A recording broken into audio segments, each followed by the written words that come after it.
Banyak dari teman-teman yang menanyakan tentang spouse visa di channel ini. So, tahukah teman-teman bahwa di UK per April 2024 ada pelaturan baru mengenai visa dan keimigrasian. Inilah beberapa dokumen yang kita lampirkan untuk keperluan visa.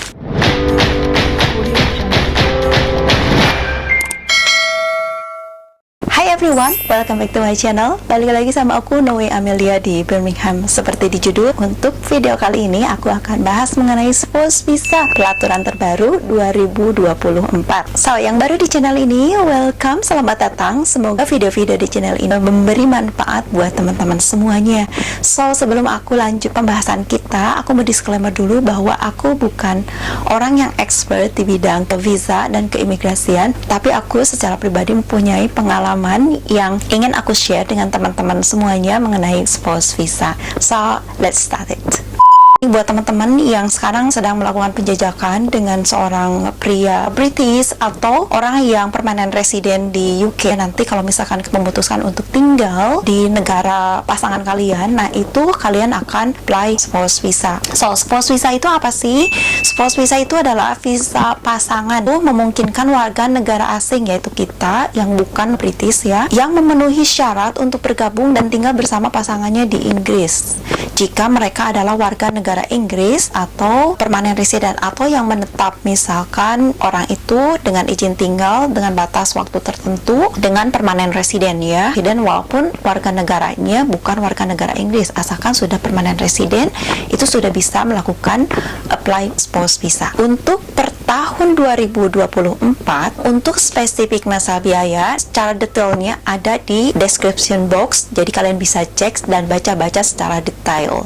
Dulu waktu aku apply itu tahun 2012 dan sekarang 2024, jadi hampir 12 tahun yang lalu ya. Jadi itu sangat berbeda sekali. Itu dulu tuh tidak nyampe ke 1000, tapi sekarang itu sudah di tahun ini itu hampir 1.800 lebih per person gitu. Dan untuk biayanya itu yang apply-nya di UK atau yang apply-nya di luar UK.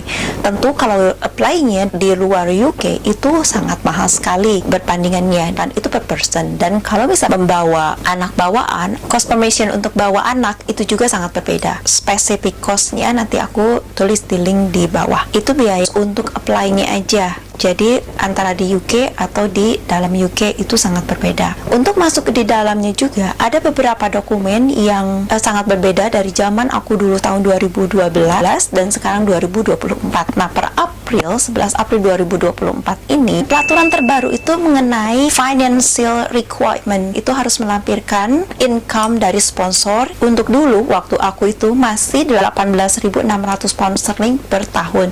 Jadi silakan dikalikan aja. Kalau sekarang itu kalau nggak salah kursnya 20.000 berapa, ya silakan dikalikan aja kurs untuk terbaru ya. 11 April 2024 ini minimum income untuk sponsor spouse visa itu harus di 29.000 pound sterling per tahun. Bahkan menurut informasi juga nanti akan berlipat lagi, increase lagi, akan menjadi 34.500 pound sterling per tahun.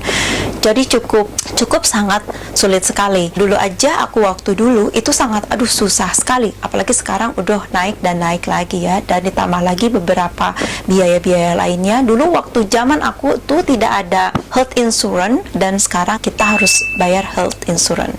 Jadi dulu waktu apply pertama aku nggak harus bayar health insurance, asuransi kesehatan, kemudian extendnya aku harus bayar untuk permanent residentnya juga aku bayar asuransi kesehatan. Nah, untuk sekarang dari pertama kita harus bayar asuransi kesehatan. Itu pelaturan yang terbaru.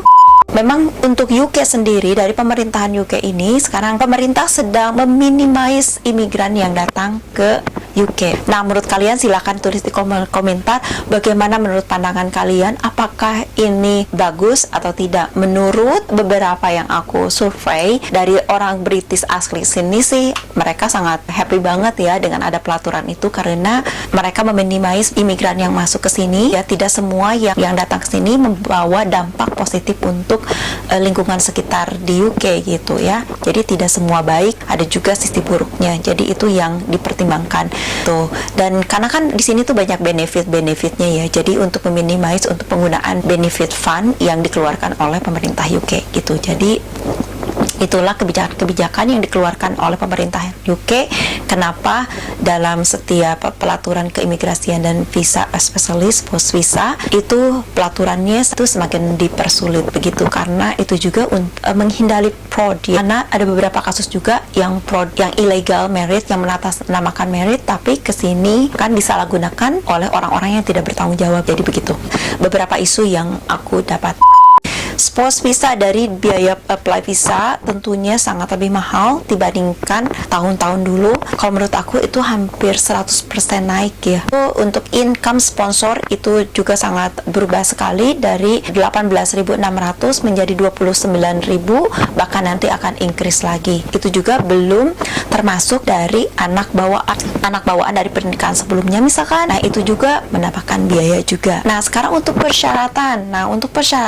Dulu seingat aku dari pihak akunya sendiri itu identitas, alamat seperti itu ya, paspor, sertifikat marriage, dan beberapa bukti-bukti kalau kita tuh ada hubungan minimal 2 tahun gitu. Jadi email, apapun dokumen segala macam, chit-chat itu harus dilampirkan, dan juga kita harus tes TBC kesehatan, dan kita juga harus tes bahasa Inggris. Nah, kalau tes bahasa Inggris itu sangat mudah sekali karena minimum di A1, dan itu untuk level ujiannya juga nggak terlalu sulit. Ujian untuk kualifikasi bahasa Inggris silahkan nanti aku juga akan share di description box ya. Nah, sekarang kita ke pihak sponsor atau pihak spouse kita yang membawa kita ke negaranya. Dari pihak sponsor memang banyak sekali dari pihak pasangan kita yang harus dilampirkan, dan ada 2 perbedaan. Yang pertama itu self-employment atau employment. Employment itu seseorang yang bekerja di perusahaan, dan itu persyaratan juga tidak terlalu sangat rumit seperti yang self-employed. Yang employment itu cukup melampirkan paspor, alamat, dan slip gaji dan surat keterangan dari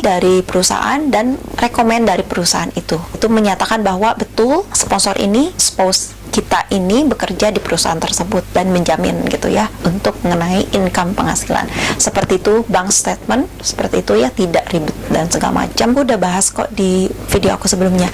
Nah, untuk self employment memang itu sangat rumit sekali teman-teman. Ini beberapa dokumen karena suamiku adalah self employed, jadi inilah beberapa dokumen yang kita lampirkan untuk keperluan visa.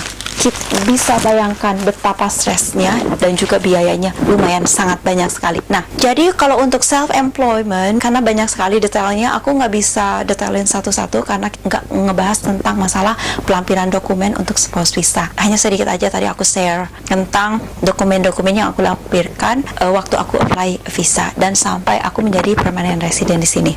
Teman-teman yang sekarang sedang melakukan penjajakan dengan pria asing, bule, harus betul-betul dipaham, harus betul-betul dipelajari mengenai spouse visa ini. Apalagi untuk sekarang 2024 akan lebih sangat sulit sekali. Silahkan baca-baca di link yang aku kasih di description box. Jadi harus dipersiapkan ya. Yang buat teman-teman yang sudah apply beberapa tahun yang lalu, perubahan yang terbaru itu mengenai BRP juga. Kalau dulu aku visanya itu dicap di paspor, extend visanya itu aku pakai card, dan untuk permanent residentnya juga pakai card. Desember 2024 itu terakhir, di Januari 2025 itu semuanya akan menjadi e-visa. Jadi dilakukan secara online dan tidak lagi menggunakan ID card.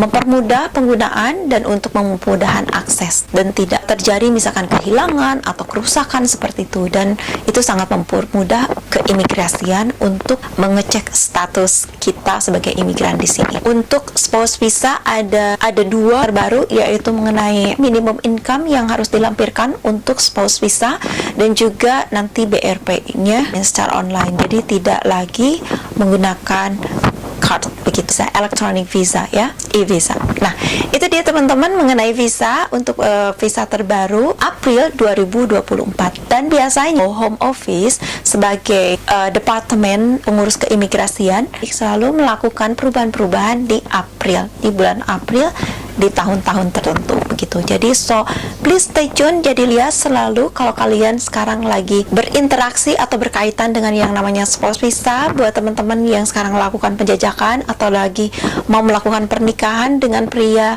British atau yang orang yang permanent resident di UK, silahkan pelajari di website resminya pemerintahan UK begitu ya.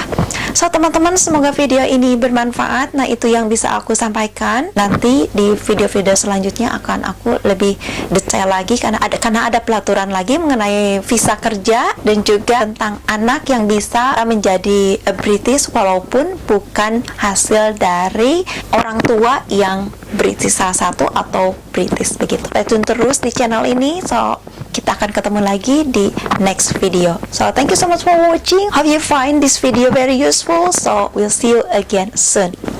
Bye.